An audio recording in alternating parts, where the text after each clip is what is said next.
I'm gonna pour something here for my to let my whistle. All right.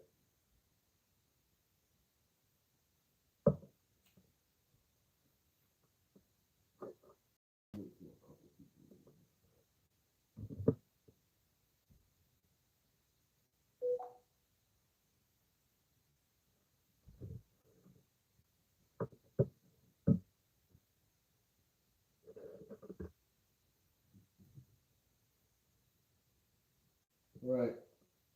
So I'll go ahead and start, and then people can just watch the replay. All right. So this is a tweet. So this is going to be on American Worker #8. This is a tweet from Ocasio Cortez. It is utterly embarrassing that pay people enough to live um, is a stance that is even up for debate. Override the parliamentarian and raise the wage. McDonald's workers in Denmark are paid $22 an hour plus 6-week paid vacation. $15 an hour is a deep compromise, a big one, considering the phasing. Now, okay, so now I'm just going to go ahead and run over here to this Daily Mail. Let me try to get here.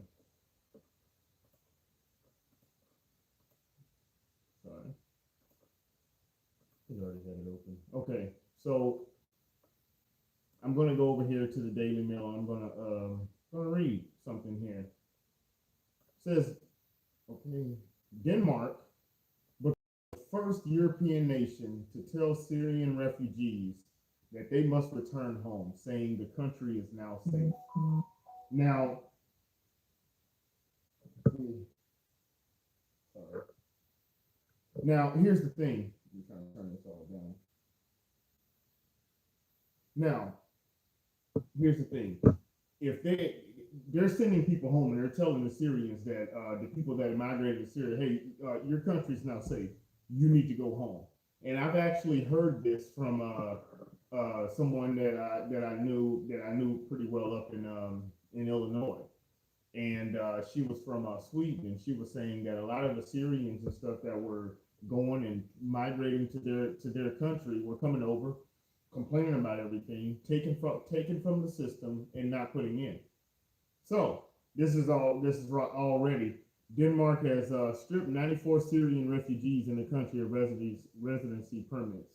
The revocation of permits come after Denmark deemed Damascus as safe. Migrants will be sent to the deportation camps, will not be forced to leave. Denmark's ruling center-left Social Democrat Party has taken a fierce anti-immigration stance in an effort to fend off challenges from parties on the right. Germany has previously ruled that criminals could be returned to Syria, but Denmark becomes first country in Europe to rule migrants can be returned. Denmark has become the first European nation to tell Syrian migrants that they must return to their home country, saying that it's now safe for them to live there. The Scandinavian nation has stripped 94 Syrian refugees of their residency permits after it was determined Damascus and the surrounding areas are being safe. Migrants will be sent to the deportation camps, but will not be forced to leave. But rights groups say that the government is trying to give migrants no other options than to return to Syria on their own accord, which I think they should do. Matthias Tesfaye, Denmark's immigration minister, said last month that the country had been open and honest from the start with refugees coming from Syria. We have made it clear to the Syrian refugees that the residency permit is temporary. It can be withdrawn if protection is no longer needed, he said, according to the Daily Telegraph. His comments came as Denmark extended the parts of Syria considered safe for people to return to, including the southern Rif, Damascus governorate. We must give people the protection for as long as it is needed, but when conditions in the home country improve, a former refugee should return home and reestablish a life there, he says. Denmark's ruling center-left Democratic or Social Democratic Party has taken a fierce anti-immigration stance in an effort to fend Trump parties on the right. Prime Minister Mette Frederiksen has promised to target zero asylum seekers applying for residence in the country. While Germany has previously ruled that criminals can be deported to Syria, Denmark is the first country in Europe to say refugees can be returned. The decision made by Denmark of the RIF Damask Governorate now, boy, I'm saying that wrong, I know,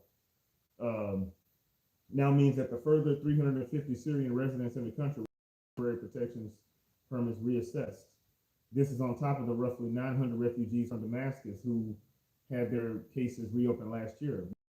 The Telegraph reports that 94 Syrians from the Damascus area living in Denmark had their permits revoked, had seen their permits revoked.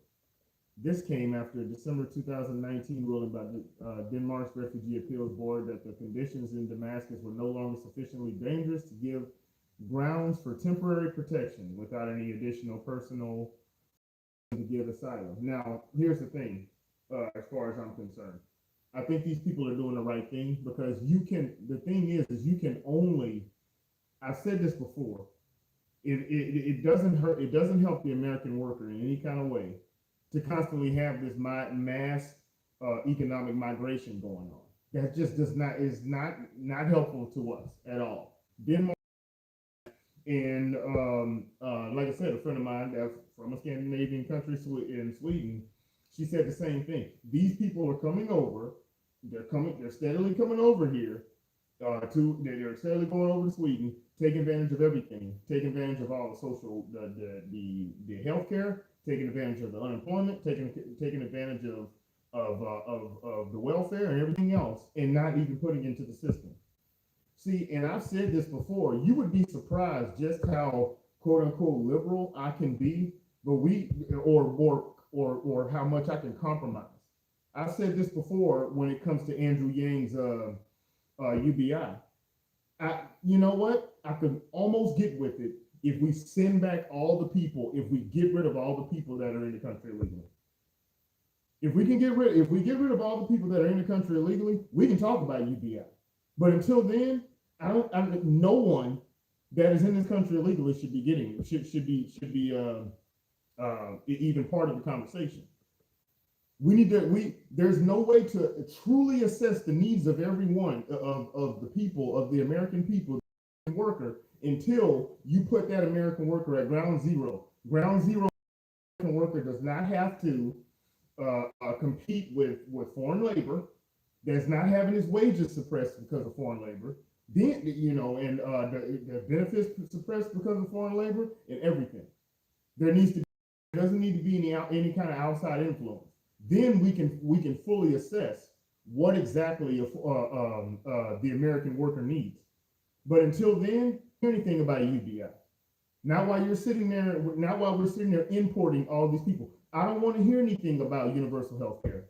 I'm willing to have a conversation about universal health care with people that are burdening the system and making health care a lot more a lot more expensive than it needs to be. There aren't enough people putting into the system to make it work. And I've even said maybe it's something like we can have healthcare for something like that's for the hard hitting, like the big thing, broken leg, whatever. Then maybe you can have a conversation about that. But until then, there's no conversation to be had about a lot of social issues as long as we got a bunch of people coming in from outside and burdening the system, making things look different on paper than they really are. That's kind of where I am on that. And I understand what they're doing in Denmark, saying, hey, now that and it's the same with the people down in, when you got people coming from or El Salvador or whatever. Hey, they said these people are asylum seekers. Okay, cool. When everything is good in their country, they need to go back. You can't just come over and just take on millions and millions of people. That's just not, how in the hell are we supposed to, how's that supposed to work? It doesn't work. And that's the problem. So Denmark and Sweden and a lot of these other people are getting are starting to get the right they're starting to actually do the right thing here. Hey, everything looks good in your country now. We're gonna need you to go ahead and head on back. We can't keep taking care of it. So that's it for the short American Worker episode. I got to go to work. Comment, like, share, subscribe, and I'll try to do maybe another one tomorrow or Sunday.